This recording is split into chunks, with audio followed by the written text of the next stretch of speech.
I am WWF's longest reigning light heavyweight champion, Gilbert, and you are now somewhere in the ring. The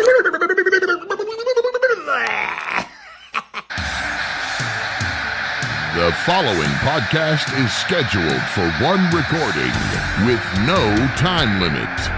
Making their way down to somewhere in the ring, Andrew Sanford and Ryan Sprague. I don't know about you guys, but I will admit something maybe embarrassing, maybe just part of my half gringo background. I learned that there was this whole genre of lucha libre starring films and horror movies and genre movies like that through the television show Angel. And it's like the 5th season of Angel too. So it's not, it was like, so this was like 2001 or 2000, some early 2000s. There's a whole episode where they basically get into, like, that's the theme of the episode, is finding this old wrestler and then finding out that he used to make movies, and then he has to fight this demon that he fought in a movie, but it was actually for real. Like this whole thing. I had no idea before that there was this kind of really rich history to all of this. And we're going to talk about that today here on Somewhere in the Ring, a wrestling podcast that I host with my good buddy Ryan Sprague, where we talk about wrestling most of the time, mostly WWE stuff. And then every now and then we talk about other companies, or we talk about horror movies, which we're going to do at least twice this month. Because I used to host. Oh, this is news to me. Okay, I'm in. I told you about this last week. Remember, I'm going to force the leprechaun on you. I'm going to force. I knew it was going to be that one. I was wondering. Yeah, that's true. It has to be. I don't want to give any more attention to Glenn Jacobs. Like, we're not going to talk about see No Evil or whatever it is. But we have a very special guest with us this week, comedian, presenter. I hate using the word aficionado, but you are a big horror guy. Yeah, I think it's fair to say. Yeah, Hoff Matthews. I think that's how we connected. Hello, sir. Good to see you. Thank you. Welcome to the show. Oh, dude, thanks for coming. Please. Yeah. It's been a blast. You and I connected via first, I think Twitter and social media, and we have a mutual friend in Tim Barnes. Mm-hmm. And we both had a show at a short at oh, jeepers. Now I can't remember the name. This is my dad. Tootsie's Video Vault, right? At Littlefield? Tootsie's Video Vault. That's what it was. Ooh. Yes. Thank you. And now we're here. Yeah. How are you? I'm doing pretty well. I'm, excited to be getting into the Halloween season. Absolutely. Yeah. I'm wearing my Happy t-shirt, Andrew. I don't know. Yeah. Let's go. That's red. Oh, that was for you, buddy. Yeah. I am wearing a shirt that Ryan bought me. So this is I'm going to, what shirt are you wearing? Huh? My shirt is green. It's a blank green shirt. It signifies nothing, I'm afraid. I'm wearing 2 green shirts, actually. It's not St. Patrick's Day. It just worked out that way. Wrong holiday. Oops. Please, Hoff, if you would, tell the folks listening a little bit about yourself. Sure. I'm a comedian and video editor. I do a lot of video comedy sketches online. I also host this show called Hoff's Horrorfest. That's like a combination comedy show and horror movie screening series. So I did it in person for several years. We did a live stream online version, and we sort of bring it back every once in a while. So we're doing a screening of The Wolfman at Caveat this season. That's right. I was actually at Caveat seeing another friend of the show, Jerron Young's show, and sure enough, then I'm waiting, and there's Hoff on the big screen, and I was like, "Oh snap!" Good. I'm glad to hear they're promoting us.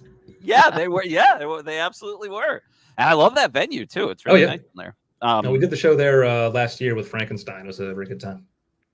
Cool. So when you do these because just when you say like combination comedy / screening show, what kind of is it? Just people doing stand up? Do you do sketches as part of the show? Are they related directly to the movie? Like, will we get some of that sweet Wolfman content if we go see this show, or will it be just kind of horror in general? You absolutely will get sweet Wolfman content at this show. It started out as just me and a guest performer doing some stand up before the movie, but I kind of changed up the format eventually. So now it's like I host, I introduce the movie, and we'll show like 15, 20 minutes of the film, depending on how long it is. And then we'll stop and we'll do a host segment where it's some sort of comedy bit related to the film. We show some more of the movie, we do another host segment, and just kind of go back and forth like that. So it's a bit of a variety show format.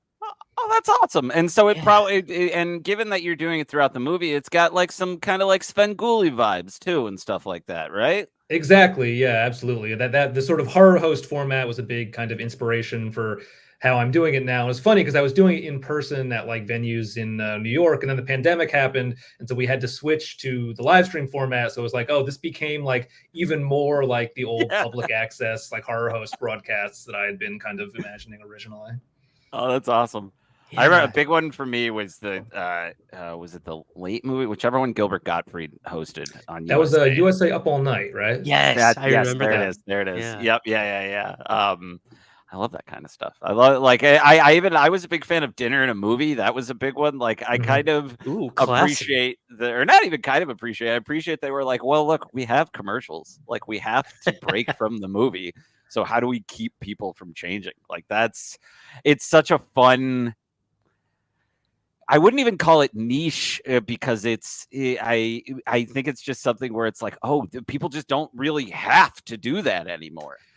It's funny. I mean, I've learned so much about the horror host format since I like started doing it myself. And it's really fascinating because it was such a widespread medium or genre, I guess, starting in like the 1950s for several decades, and was a really local phenomenon. Like every city would have its own little horror host that everybody around there knew, and they'd like host live events and stuff.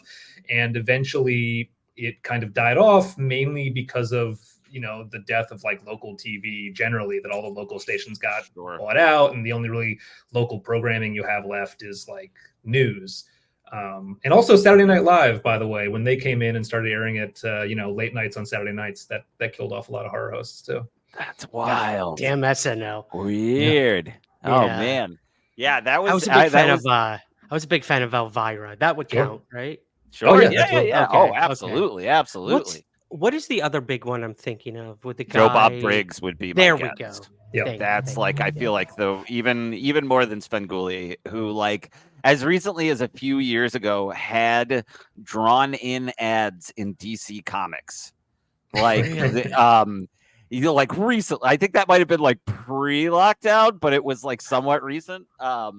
But I feel like Briggs has just kind of even gone beyond the kind of like normal fame for that, almost like a unicorn in a way. He's really keeping it alive. Yeah. Huff, do you remember your first horror movie?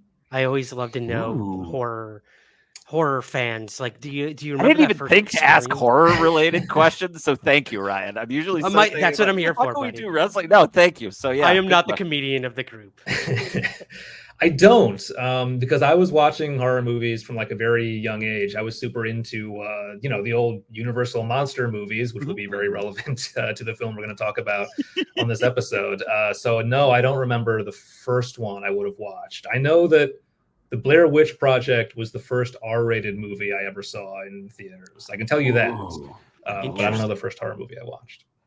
It's funny because I almost wonder. Because I have twin 3-year-olds, and I literally watched Dracula the other night, and it was the first time that I was ever like, I'm gonna watch something specifically to see if the boys can watch it. Mm-hmm. The short answer is no. I was actually kind of surprised by they're only 3.5, and I was like, this is just like a little too much. Yeah.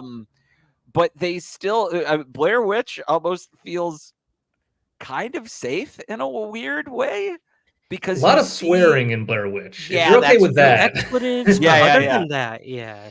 Yeah, I actually had one of my first instances where one of my kids out of nowhere said "effing yeah, I got this" the other day, and I was like, no, oh no, No, you don't. and then he said it for about 20 minutes. I mean, that's pretty wholesome as far as swearing goes, at least. Yeah. Oh no, Yeah. sorry, I censored myself. He said the full word. No, I figured. I Oh, assumed, okay. but still, yeah. Okay, I was not there with you. Wow. Okay, Andrew. It's just a very positive use of a swear, is what I mean. That's true. That's true. Touche. Yeah.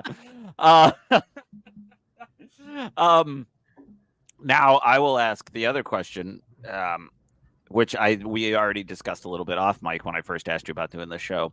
What is your relationship to pro wrestling? I don't really have much of a relationship to pro wrestling. Obviously, it was very big when I was a kid, so I remember a lot of people being into it. But I mean, I think my parents disapproved, and I was also like, I was just not really into any sort of athletics generally because I was like really small and not good at any of it. I probably assumed that, I would die attempting to do any sort of wrestling moves. So I had I think a WWE or WWF, whatever it was at the time, themed slip and slide because somebody got me that as a gift. That was pretty cool. Okay. But yeah, otherwise, I don't have much of a connection to pro wrestling. No disrespect. Oh, that's perfect. No, none at all. No, And if anything, we love that. And it makes me kind of happy because I did not expect. I was like, oh, surely this will just be because I had not seen any of these kinds of movies before. And I assumed that it was just like, oh, he'll be in a luchador mask. But surely we won't see 1, 2, much less 3 full wrestling matches in the middle of a movie. That is not something that would happen. And I was incorrect. Yeah.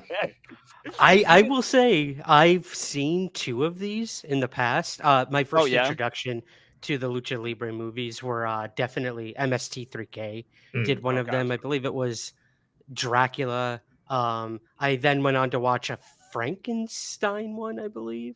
But amazing. Yeah, there's pretty much, Andrew, within the 3 acts of each movie, there's definitely 2 to 3 matches in every movie. So they keep the Lucha Libre consistent. Yeah, it's pretty cool.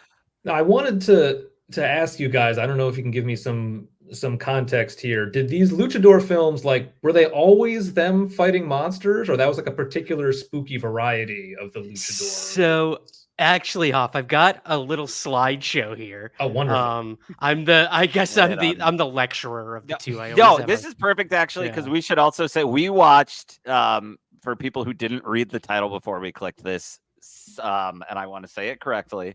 I got you, buddy. There we go.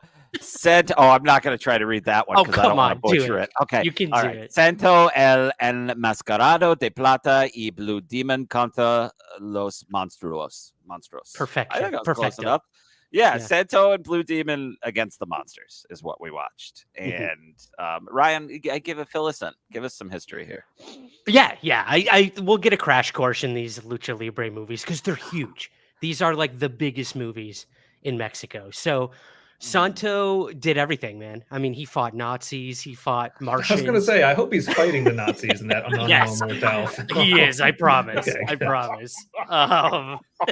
It was early. He wasn't. He needed more information first, right. So he was. Yeah, he's feeling it out. And he was even in some westerns too.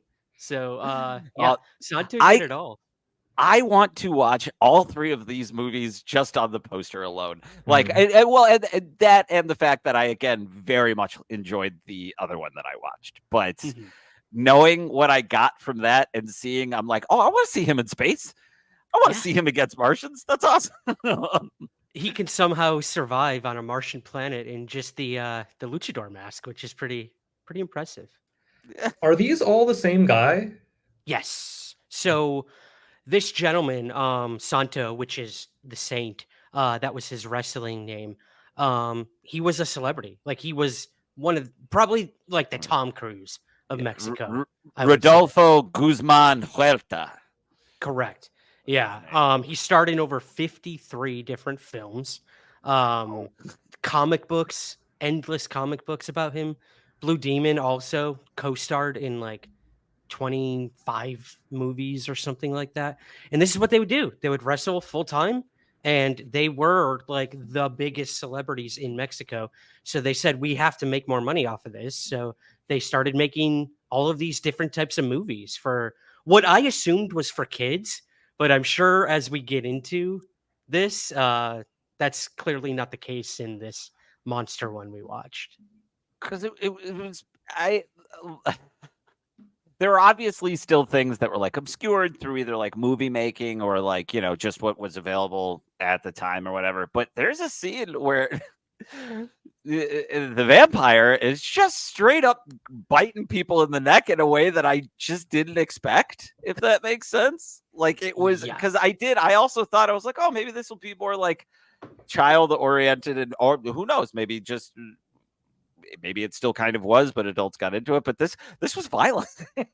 There were some moments, as I'm sure we'll get to. Yeah. I don't know. Should we just kind of dive into the movie itself, I guess? What do you think, Andrew? Sure. Yeah, absolutely. I think what we should start with is that it starts because this is my big point of reference. There they are. They look glorious. My easiest point of reference is it starts very similar to the 1966 Batman movie, which had only come out three years prior, which is that, okay, we got one locale, which in this case was a fairly sunny hill, and we're just going to have people walk up, kind of like pose, and then move on and introduce everybody that way. Yep. So we have I'm going to go through them here. Santo and Blue Demon, obviously, are in the movie. But then we had La Mumia. We had Frankenstein, literally spelled Frankenstein.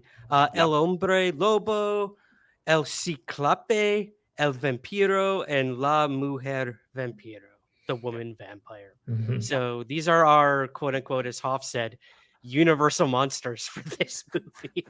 And I want to know, because the Cyclops confused me at first. I was like, why is there a Cyclops in there? I can't imagine why. Yeah. They're putting the Cyclops in the Creature from the Black Lagoon role, because they have it as like this aquatic monster that's like nonverbal. And I don't know why it only has one eye, but otherwise it's the Creature from the Black Lagoon. I was so excited, Hoff, when I saw them kind of like zooming into the swamp. I'm like, yes! Black Lagoon, Creature from Black Lagoon was always my favorite. I'm a big swamp fan. Swamp fan. I'm a big fan of swamps. Swamp Thing fan. Yeah. Excuse me. Lake monsters, you name it. So when they started going into the swamp, I'm like, yes. And then that thing showed up, and I was like, what? Like you literally ripped off all the other ones. Why couldn't you just do a Creature from the Black Lagoon? That was the costume they had on hand, I think.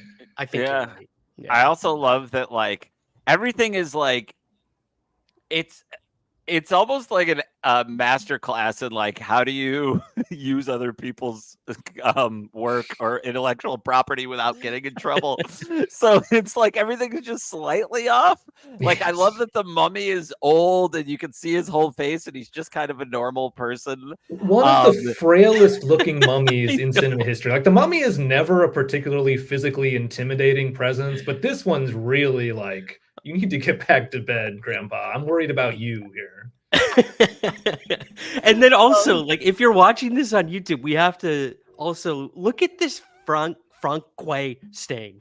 I'm just gonna say Frankenstein. He looks like when you see, if you go to like a beach town and you see Bart Simpson's face painted onto things, like kind of a knockoff. That's what it looked like to me.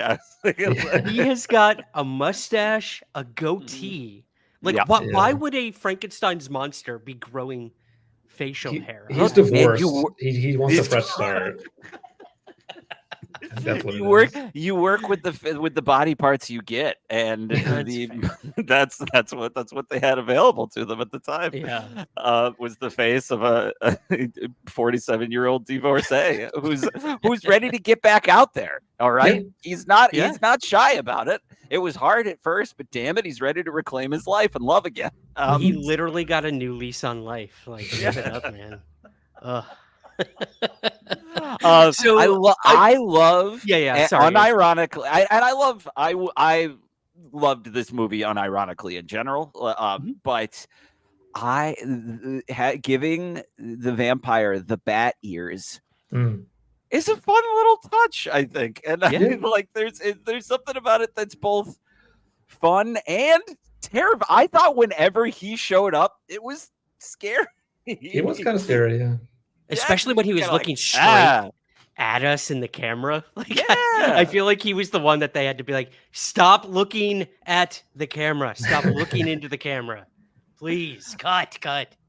And whenever they had him fly, they were clearly like, "All right, dude, just jump and lay out flat, and we're gonna cut the camera at some point." He's doing a lot of jumping in this movie. Mm-hmm. Mm-hmm. So can I sort of start how the movie opens, Andrew? Besides the with action, the movie it drops you right in. Really? Like there is no both to its advantage and to its detriment, there is no fat on this movie, I would argue. Like it's just ba-boom, ba-boom, ba-boom, ba-boom. Everything just kind of leads into, oh my God, look at those guys. Everything just leads into the next thing in a way that was really satisfying. I wanted to add, so we open on a wrestling match, which we should. Yes, we do. This is Lucha Libre. And it's a women's wrestling match. And I don't know if you guys did what I did, but I had the subtitles on. And I wrote down what the commentator said of the women's wrestling match. Can I please? I don't remember specifically, but I'm excited to hear. This is a battle of beautiful women. The elasticity of the movements and the feline agility in these beauties. No one would dare face these dangerous representatives of the weaker sex. It's like it's so close to being progressive there for a second. Like it is. They almost got it. Almost so close. Like even the idea that they had, I was actually kind of stunned. Because as wrestling fans, we have seen over the years that women aren't treated the best in pro wrestling, and there was a time where it was like very, very bad. And to kind of see like, oh, they're just wrestling. Like, and what I thought was interesting is because something we often say here is we are lovers, not experts, and which we lovingly stole from James Bonding. But I did not know that there were female Lucha Libre wrestlers back then, or that they at least had to be masked. And I was also a little confused because it seemed like everyone in the women's match was masked, and then only one person was masked when it went to the tag team match between four men immediately afterwards. Yeah. I'm not sure how that exactly works. I don't know if it's a certain style or tradition. Yeah, I'm not too sure, to be honest. But that was interesting. Yeah, and we get two full-on wrestling matches. And Santo is just kind of hanging out, watching his buddy Blue Demon from the crowd. And then, like all good horror movies, we get a mad scientist. Or did the mad scientist first? Was the mad scientist before the wrestling match? I think it starts with the wrestling. It started with the wrestling, and then literally it like smash cuts to a cemetery, like out of the blue, out of nowhere. And so jolting. So I didn't really understand what was going on at this point. Hearst shows up. They're taking a casket out, bringing it into like a mausoleum. That sweet Ecto 1 hearse. Like it was even kind of brown, like how it is when they show off. So I thought that was they get that brown hearse showing up, and then we get Frankenstein monsters before we even get Frankenstein monsters. Like we get, what's kind of funny to me is they have their clear, like, here's Frankenstein, but then also like, here's like three guys that are basically Frankenstein, but we're not. With the worst watercolor paint ever. But I will say, all of that stuff, the cheap costumes, the cheap makeup, even though the fact that the vampires were always outside in daylight. And the Wolfman, who never transforms into human mode, I also want to know. I did not even think of that for either one of those monsters. Never even crossed my mind. That's how into this I was, how enthralled I was, I guess would be the way to put it. But it's all very charming in like a fun kind of way. Absolutely. They're trying really hard. Like it's not like there are only a few of, how do I phrase this? There are moments, and obviously there's like a cheapness feel to it, but there's only a few moments that feel cheap in terms of effort. Yeah. Like even if they may not have had like all the best resources, but they're doing their darndest. They're putting on. Go ahead. I'll say that the graveyard. I mean, I think the graveyard is real, but the mausoleum looked like a set. The eventual cave we'll get to that the mad scientist is in is a set. But I thought the sets looked fantastic. Yeah, I think that really stood out to me actually. There's a lot to make fun of here, but yeah, just like on its own terms, the movie works really well in the sense of like, look, we promised you a spooky adventure with a bunch of wrestler fights, and that's what you get. And there is a plot and exposition, but it never like slows it down. The movie never drags. It's just like, yeah, it's exactly what they're promising to deliver. Yeah. Hoff, and even with the Talking about like not dragging, I was just gonna say, Andrew, like some of the cuts in this were insane, just like so jolting in I guess the best of ways. I don't know. My absolute favorite of the movie, my absolute favorite is Santo is fighting the Cyclops. He gets a stick at one point, it breaks. He stakes that Cyclops, and then it immediately cuts to that Cyclops about to be operated on in the mad scientist lab, and it went to fix him, I guess. This movie is streamlined, man. Like there's no room for like, oh, the Cyclops survived. We need to get it back to the no. We don't even know how it escaped. Presumably, he stabbed it and went like, all right, I just kind of walked off, and it was recovered.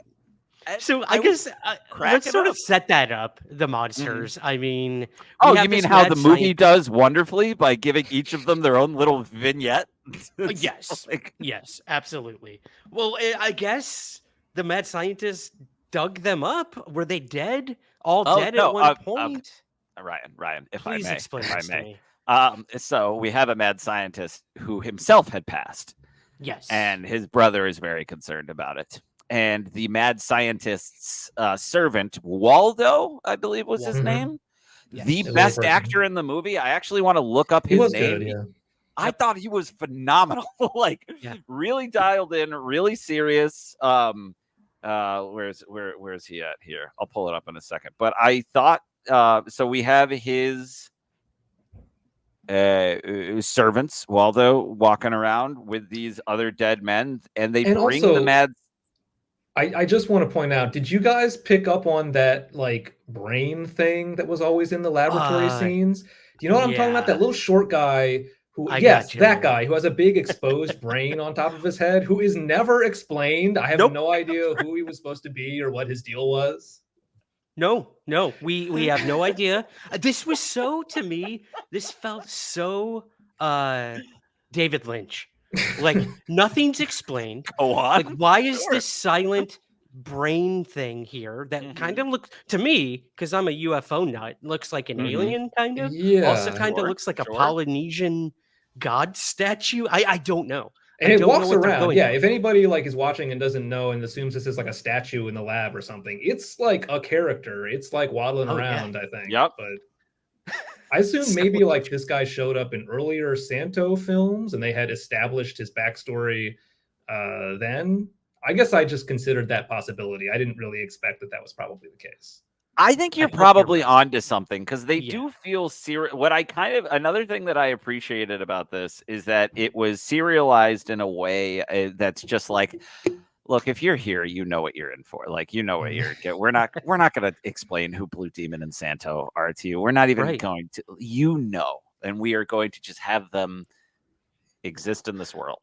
Well, and I will say, kind of like the Universal monster movies, they kind of did that here, like created their own MCU. Like before this movie where all the monsters came together, there was a Frankenstein movie. There was a Lady Vampire movie. There was a Dracula. That one I've seen.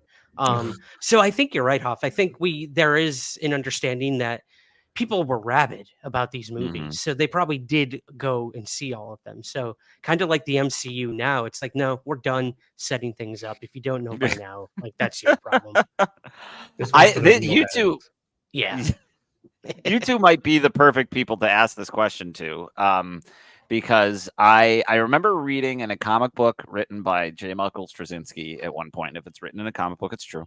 That the Frankenstein writers kind of considered it, of the Universal movies, kind of considered it a challenge to each other, where at the end of each movie, they would try to kill Frankenstein off in such a way that was so definitive that whoever wrote the next movie would have to find a way to like work themselves out of that court. Like, and they always did, but they would have to be like, okay, I guess, well, he burned alive, so now he's like this is the do you guys know if there's any truth to that, or is that kind of like an apocryphal thing that I have built up in my own head? I don't know if it's literally true. It definitely does represent the dynamic at work in that series. Nice. Yeah. It reminds me of like the first Friday the 13th. Like there was no plan to ever make a sequel. It was a standalone kind of murder mystery with a horror bend to it, I guess. And then all of a sudden, like the actual Jason Voorhees comes into the next one and becomes all supernatural.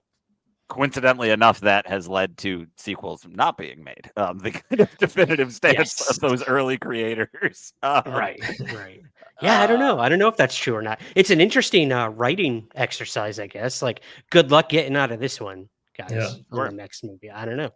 Centenion was Waldo's name. Okay. I just wanted to bring that up because I did. I thought he was phenomenal. He was fantastic. Yeah, he rocked that hunchback too. Yeah. And what I love is again, the exposition is very simply like, oh, this mad scientist would put new brains into people, and that's how he brought them back to life. So we're going to do that to him, and that's how we bring him back to life.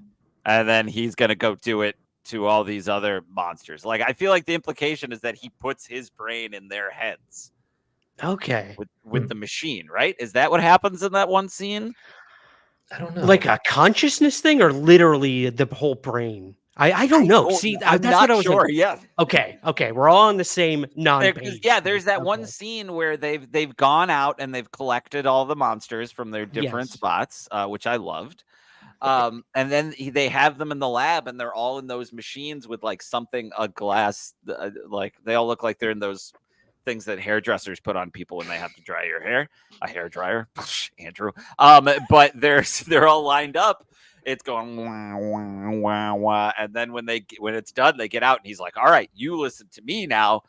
All those men are good, and you listen to them as well, and we're gonna destroy the world. Like, I feel like the implication is he's only because the only information we're giving up to that point is that he has put other brains in other people's heads. I feel like that has to be what he does, right? Well, that's pure cinema. That's visual storytelling. You know? Yeah. And there was honestly, there was a lot. There were long stretches in this where I was like, "There's just kind of no dialogue," but I know what's going on. Like, that's so true. I kept having to go back to make sure it was the English dub, and I couldn't tell because there was so much non-speaking. It was a very colorful, vibrant, like you said, quick-moving action paced sort of thing, and I really enjoyed that. Well, I guess like kind of to fast forward, Blue Demon is curious. He sees this carriage in the woods with dudes with torches, which I love. Oh man, that looks awesome. That's another really like good. with them riding that carriage and all them hanging off, holding the torches. I thought looked rad. It's like, creepy in the middle of the day too. It just got these torches burning. It was great. So Blue Demon gets into the castle and starts to figure out what this mad scientist is doing. Am I correct in that?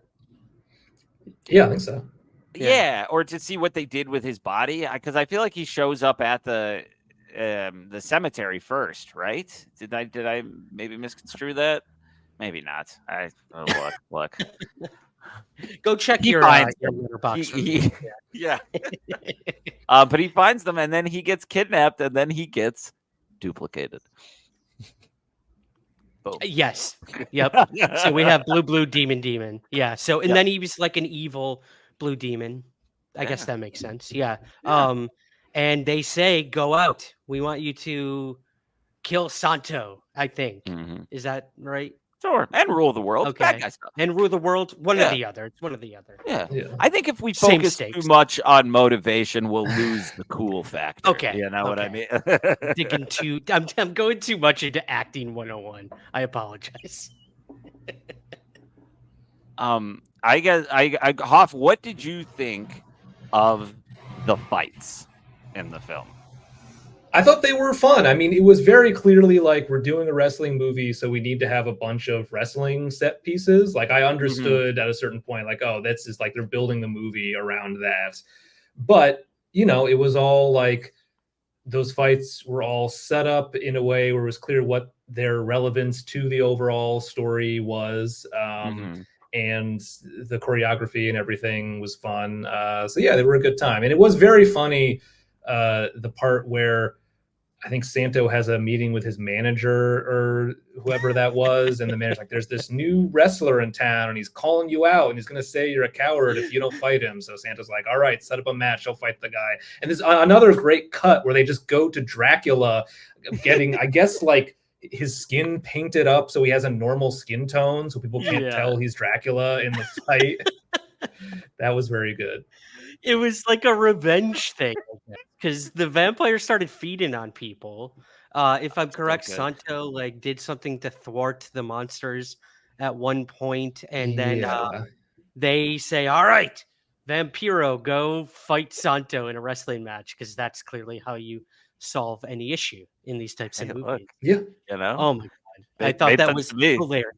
I was not expecting Santo to wrestle a vampire. I mean, I knew this was versus the monsters, but I was not expecting it to be in the ring, a sanctioned match, pin 1, 2, 3. That's just That's what's perfect. Yeah, charming about the movie, and I guess kind of what I find charming about wrestling generally, kind of viewing it from, you know, not being all that familiar with it, is the idea that so often what they're doing is like couching the fights in these very like simple kind of moral narrative terms. Like they'll set up these very straightforward characters of like these good guys and these very hateable bad guys, and they'll be like, all right, those are the feelings you should be attaching to this fight going in. Now just here's the fight.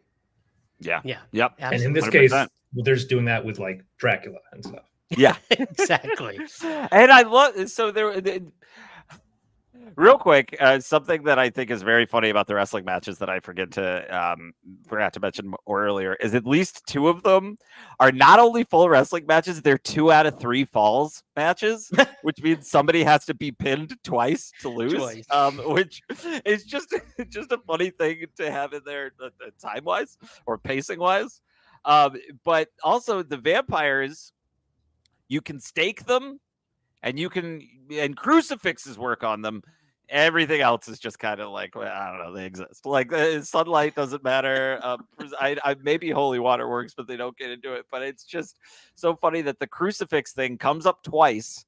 And the second time had one of my favorite parts of the movie, which is where mid-match, somebody reveals that they have a crucifix on their neck. It doesn't even have to touch the vampire. He just has to see it for him to be like, ah, man. And then don't like it. Turns into a bat, flies into the audience, and everybody loses their minds. 1,000 people go nuts over one bat. Yeah. Up until that point, it almost plays as though like they just had footage of a regular wrestling match and were like, look, just show Dracula getting painted beforehand and people will assume that it's him. But then, once he turns into a bat and is causing all this pandemonium, then it's like, no, this is the Dracula fight. So right. And then all the monsters get into the ring all of a sudden. Like, again, it had big Batman 66 fighting on top of a submarine vibes. Like, it's just fun to see like, oh, this is like a full-on fight, and it looks choreographed, and it's going the right, like, we can see what's going on. Like, it was exciting. And then we're skipping past a lot of stuff, but then they go take in a show because they've had a rough go with things. This is maybe the best part of the movie. I was speechless. Like, you just had this traumatizing wrestling match with monsters, and then it's like, okay, let's just take a breather. Everyone take a breather here. Let's go see a show. Please, walk us through it. Okay, yeah. So Santo and his girlfriend and her father, who are very important to the plot because it's the father's brother who's the mad scientist. Right. I guess after the monster wrestling match, they go to a local restaurant to have a nice sit-down dinner. So we see them, they sit at their table, and they sort of look off to the side of the camera, and then it cuts to this like musical stage production they're apparently enjoying, which clearly is being performed in like a big studio or at like Carnegie Hall or something. Like the ceilings are a little higher in these shots than they are in the local restaurant shots of the characters watching this performance. So I guess, yeah, they had like footage from some musical film that maybe the same company did or whatever. So they were like, let's just cut in some numbers from this. So we'll just show these people doing this, fun, cool dance number with all these cool costumes and they were stuff. Really it's good very dancers. entertaining and enjoyable. And just like every minute or so, it cuts back to the characters just at this dinner table with these completely neutral facial expressions because they probably didn't even know what it was they were supposed to be looking at. Hey, look and this one way. of them is wearing a luchador mask. Yes, and I love it. He's always it's if he is not in his cape and spandex and no shirt and mask, he's mask and suit always, which I love. With like a turtleneck. Yes. Which is we should say that is accurate. Like these guys, Santo and Blue Demon, I'll get back to their real names when we get towards the end. They would never be out of mask ever. Once it happened, we'll talk about it later. But excellent. They always wore suits. They always wore suits. They always wore the mask. It's Hoff, are you familiar with the term kayfabe at all? Yes. Yes. So it felt like I feel like with luchador, like American wrestling definitely took kayfabe seriously. I think luchador might still take it more seriously. I could be wrong on that, but it was much more of like that was their identities. That's what it was tied up into all that, into the mask, into the presentation, into being those characters 24/7. Yeah, really interesting. I do want to go back one sec. I forgot there's one kill in here. There's not a ton of kills in this quote unquote horror movie, but Frankenstein literally crushed a guy's head with his boot. That I was not expecting that. Like blood and all. He just attacks this couple who are making out and crushes his head. It's not very visually graphic, but there is a real like crunch sound effect when he does it, which is unsettling. Oh God. That just really threw me. That's when I was like, wait, I thought these movies were made for like kids. I honestly did. And I'm sure some of them are. But look, if I were Mexican, I'm sure when I was 10 years old, I would have worn out my local video store's copy of this movie. Like it is perfect, 10-year-old boy cinema. Absolutely. 100%. I was even honestly coincidentally enough, I would watch this and I was like, maybe the boys could watch this. And then it honestly, that didn't, the only reason that got away, was some of the choking, because I just don't want they haven't started. They will fight every now and then. I don't think they've seen people choke anybody yet, so I'm like, as long as I can keep them doing that to each other, the better. But then the staking was also kind of gruesome. It literally looked like they had tomato sauce coming out of because it was so thick, the blood. But it looked good, and it was just kind of like pouring out after they got staked. Yeah, the special effects in this actually were not too shabby for quote unquote what the low budget of it was. So yeah, there was just one moment in particular there, and there. I love when I had a similar experience rewatching Tremors recently. Which is I always love when you watch something to a certain point, or if you start to make things or involve creatively, you just start to see seams in a good way.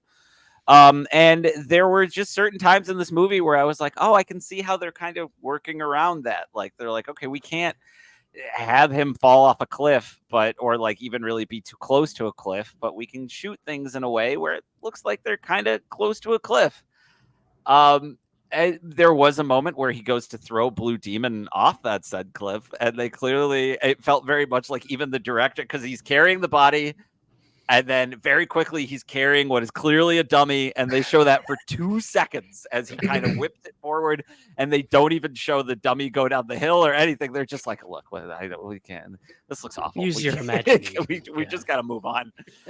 But then, that being said, at the end, I don't know about you guys, at one point, Santo it looks like he was getting held off the side of a building. And it looked like they were just on the side of a building, kind of holding him precariously over it. Yeah. I'd like to go and watch some of what I would assume are very action-heavy ones, like maybe the Western one or the Nazi hunting one. He does a lot of movies where he fights criminals to just harden criminals. And I'm sure these guys are the type to be like, I'm doing all my own stunts. Everything. Yeah. Obviously the wrestling, but also going over the side of a building. I don't know. Yeah. I'm sure some of these punches were not pulled either. It looked like to me. So no, they were hitting the hell out of each other. Like like it just looked like full on fights sometimes. Yeah. And I'm sure part of that too is like, yes, there was like wrestling broadcast in certain elements and stuff or areas and things like that. But I'm sure Santo was probably like, look, if I'm on camera, usually we can fake certain things if we're in the ring and we're in an audience of full of people. If you've got a camera there, I got to get hit a couple times because I can't let people thinking that I can't take a punch. Right. Especially when, it's so up close and stuff, which is a lot different when you're in an arena and playing to 1,000 people. You're able to keep that illusion going, but the camera in the film puts such a microscope on it. We're really analyzing this. I like it. Right. I like it. Yeah, this movie definitely there's like fun elements to it. Like for some of those wrestling matches, I feel like it's pretty clear some of those people were just invited there for a wrestling match. Oh yeah. Like you even see somebody gets out of the ring at one point and a woman in the audience kind of pushes them. Like it's got that there's a grounded element to it in this very absurd kind of way. It reminds me. Did you guys ever see that Jean-Claude Van Damme movie, Sudden Death, the hockey one? I have not. Andrew? Oh, really? Ryan, I love that movie. Me too. I think that's one of JCVD's best. It's Die Hard at a hockey game. That's Die Hard at a hockey game. But it's so clear that a lot of the footage Hoff, basically at the end, there's this big thing where Jean-Claude Van Damme has to take on the identity of a goalie in like the Stanley Cup finals for the Penguins. Yeah, because the puck is going to explode. The puck is going to explode. All right. Yeah. Pretty scary. And it's so clear that they actually filmed like a Stanley Cup final game because they didn't want to pay for thousands of extras, all that good stuff. Amazing. And that they probably were like, hey guys, guess what? You're not only seeing the game tonight, you're going to be part of a scene for the finale of a Jean-Claude Van Damme movie. So that's kind of the vibes I was getting with the wrestling matches. The parade in Ferris Bueller's Day Off is like the actual Chicago German Day parade. They filmed at that. Cool. Really? I mean, there's a few parts when they show like the synchronized dancers or whatever. That's like staged for the movie. But I think there's parts where they show like the announcers in the booth who are like sort of confused by Ferris's float and are like, who is that guy? Why is he here? That's just real footage. Like they managed to sneak their own float into the parade, and it's German Day. That's why he's doing Dankeschön. That's the song. But yeah, the announcers like didn't know who they were and were just like trying to like deal with it on the fly. That's awesome. Oh, that's great. And people in the crowd sing along are just, like Chicago residents who were there. Love it. I absolutely love that. Can you walk us through the final moments of this film? Like what the battle into what I thought was a pretty stirring final shot. I don't know how much I can go beat for beat. I mean, Santo. Well, your interpretation of it. Page by page, please. Go by according to the script, please. He shows up at the mad scientist's castle and fights the monsters and the scientist. He rescues the real blue demon who's been held prisoner in a tube of some sort. And they escape. All the good guys escape. I guess I don't even remember what happens to the main villain, the scientist guy, but he dies, I assume.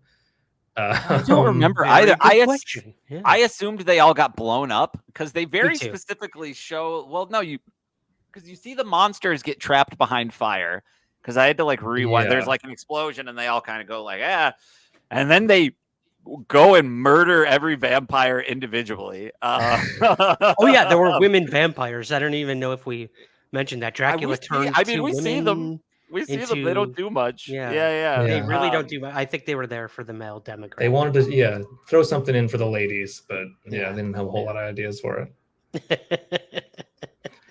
But there's an explosion, so the lab is on fire.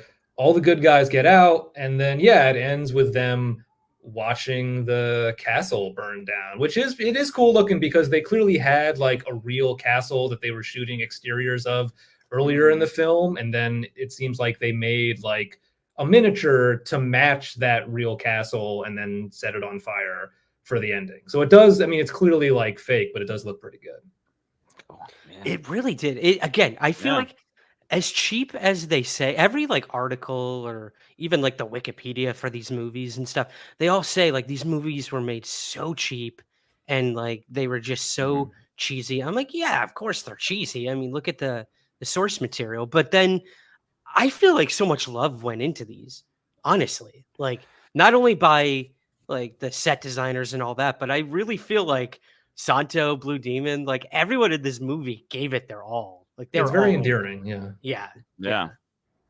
And it's also like just context of things is always important to me. Like, and I feel like should be for anybody. And I think when you watch something like this, if you go in with your guards up or your dukes up or whatever, like, of course you're going to be like, oh, well, that looks fake or this looks like this or yada, yada. And it's like, look, if you sit down and are just like, I was promised a luchador versus some monsters, you're going to get that. And if that's like, there's a way to enjoy yourself there. And again, I think the pacing makes this movie really watchable. I think that they kind of waste no time, and I think there's a uniqueness to it that's really fun and exciting, and it made me want to go watch other Santo movies. Like, that's no joke. I'm at least gonna watch like one or two more as part of my Shocktober watching.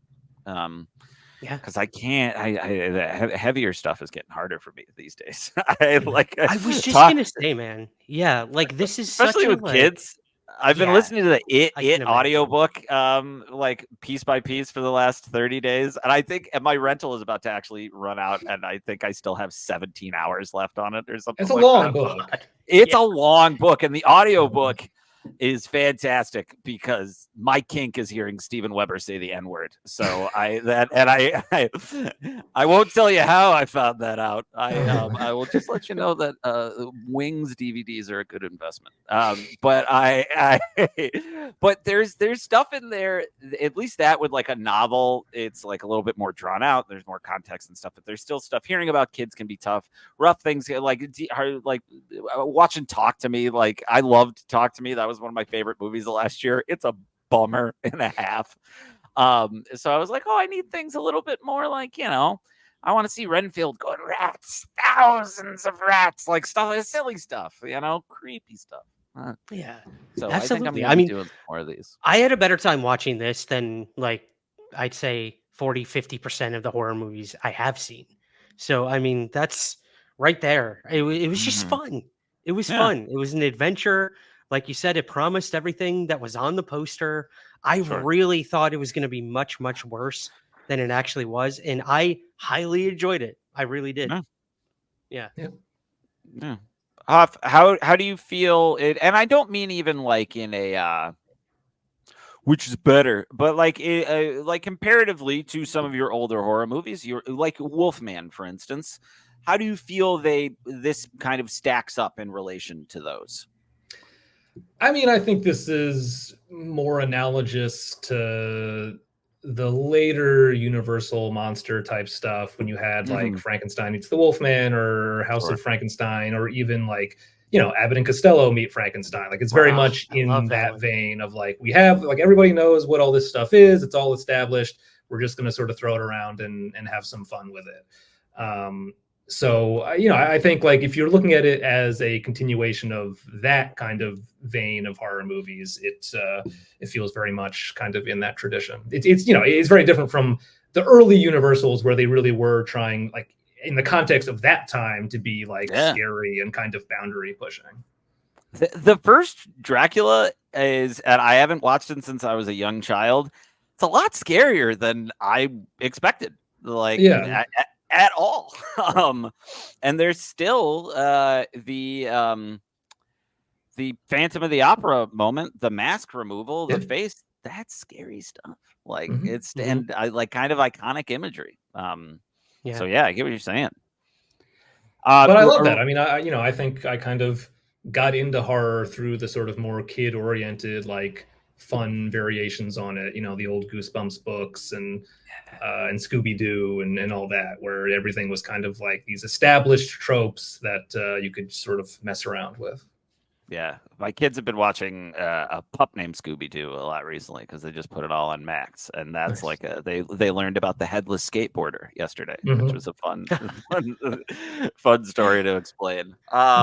Yes, the headless just like, why does the green? Yeah, he was like, why does the green guy have no head? And I was like, well, let me sit down, my son, for a tale of a little man named Ichabod Crane. Yeah, where are you going? Why are you pooping? German mercenary in the Revolutionary War. No better way to learn history.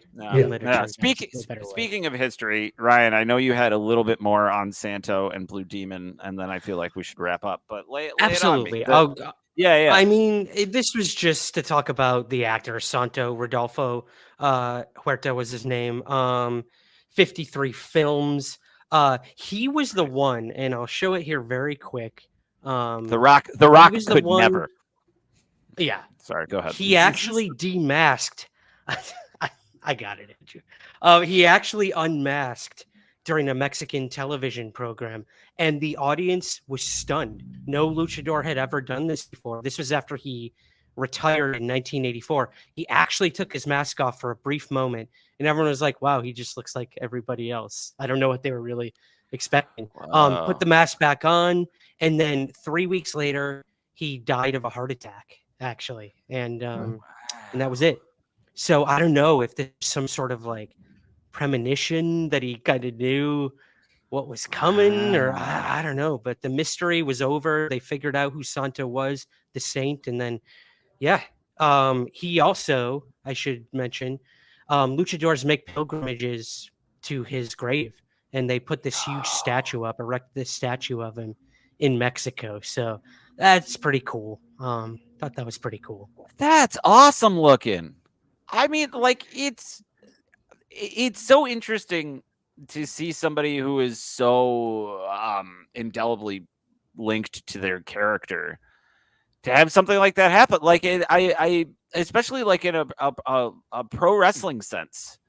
You know what I mean? Like Hulk Hogan's probably going to get buried in red and yellow because he's a loser, and the Undertaker will probably have something weird going on. Who knows? But like it's so interesting to me that is so positive. Like, and that's awesome. Like and I mean that in a good way. But it's pretty phenomenal that he's got that legend. Like there is a myth and legend to him. They are folk heroes. Yeah. He was buried in his mask. So was Blue Demon, whose real name was Alejandro Munoz Moreno. He tragically died too, actually. It was just interesting that they actually always say his name in the movie in like the Spanish language track as Blue Demon. It's not like El Demonio Azul or anything. Like it's actually an English language name. Yes. Right. Yeah. No, I noticed that too. So cool. It's so, because then also the lead actress's name was Hetty Blue. And I wonder if it was I like now I'm just drawing lines that don't need to be connected, but we can move on from whatever I just said. Well, I will say Blue Demon also was buried in his luchador mask. He died of a heart attack on a park bench waiting to get on a bus to go train younger luchadors. So it's just you can't make this stuff up. These two guys died. One taking his mask off for the very first time, the second on his way to train the new generation of luchador wrestlers. So heroes, true icons. Wow, that's wild, man. Very cool. I am gonna watch more of these. Absolutely. Well, I think we could wrap things up then. Hoff, if people want more of you, especially if they want to go see Wolfman at Caveat on the 15th? Yes, October 15th. October 15th. Where can they look? How can they find you? How can they see? I don't think we have to bleep this. How can we see hilarious videos like Gun Dick that I saw the other day on your page? Yeah, thank you. I'm at Hoff Matthews on most social media sites, at Hoff Matthews 316 on TikTok, I think. I have like hoffmatthews.com. There's also hoffshorrorfest.com and at Hoff's Horrorfest on Instagram. So those should all have information about that upcoming show. And the Caveat website is caveat.nyc if you want to get tickets to our October 15th Hoff's Horrorfest screening of The Wolfman. Yeah. Nice. Awesome. I should add too, since we're inching closer to a U.S. presidential election, I can't recommend people following your Instagram enough, man, because you keep things light in a time when clearly they are not. So I have to thank you for that. They are hilarious. Yep, the Neil Gorsuch video got me today. I thought that was very funny. I also cackled at the large microphone with. It's that silly kind of stuff. That is. I love a stupid visual gag. Yeah, it's so perfect. But like Blue Demon and Santo, you are taking them. There's a moment like because not to like spoil the joke of the video, but one of the things that I love about it is you're asking Kamala, what do you think about this mic? It's the biggest one they had, and it gets into her clip talking about like when you have the microphone that big, and you are sitting there like really taking in what she's saying, even though it's just you're about to go and get blown away by the static. Like, but there is a commitment to the bit that just makes it that much funnier. So well done, my friend. Thank you. I do strive for that. Good. Absolutely. Andrew, what you got going on, man? What do I have going on? Very little. Not very little. Not a bunch, though. But no, wait, that's not true. Come to the Rat NYC on October 25th if you want to see me drink and do a staged reading of a Shakespearean version of Halloween that I wrote. That's part of their Drunk Texts series. This is only the second. I've written 5 shows for them at this point, 5 quote unquote Shakespearean adaptations of popular movies, both Ghostbusters, New Hope, Empire Strikes Back, and Halloween. But we've only done Halloween once. So I'm very excited to do that in the new space. The Rat is an awesome space right in the heart of Dumbo. You can go to theratnyc.com and check it out. And they have lots of fun stuff. They do Mario Kart tournaments over there. They do like a lot of fun stuff right in the heart of Dumbo. So October 25th, check that out. As always, you can watch my short religious horror film, Pay the Tithe, on Vimeo. And just keep your eyes peeled because the thing that I premiered at Tootsie's Video Vault back in May may be making its way online later in October. So keep your eyes out there. Yeah. Ryan, what about you, bud? Well, if you're watching this, I'm clearly in a hotel room. I would never pick these curtains. They're not that bad. I don't know yeah, relax, man.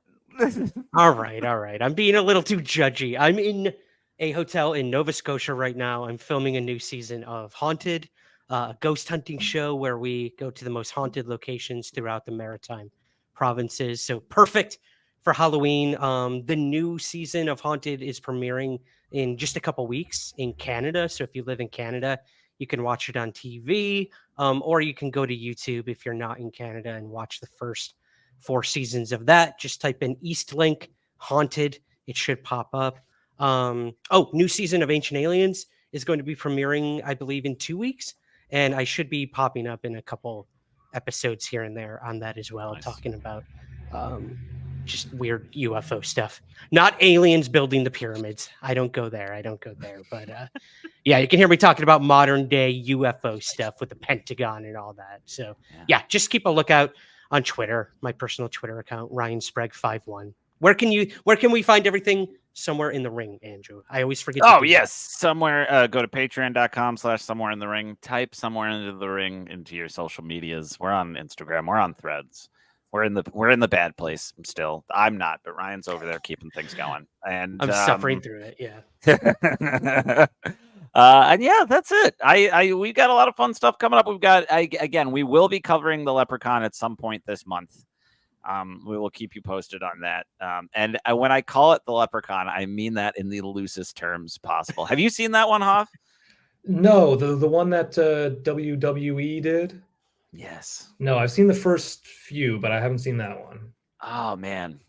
Oh, I've never seen it either, so I'm going to see if I can convince you. Maybe we can convince you to come back then. Yeah. Wouldn't be too tough. Okay, good, awesome. I will be texting you about that then, because it is something. Now, to end things, we usually have our guests ring the bell to send us home. That means whatever it means to you. So please, if you could, ring the bell and let's end this thing. All right. Ring, ring. Nice, perfect. See, it's better every time. Simple, subtle, perfected. This has been Somewhere in the Ring. Thank you for listening. Subscribe wherever you get your pods, and be sure to rate and review on Apple, Spotify, or wherever possible. We'll see you again soon, somewhere in the ring.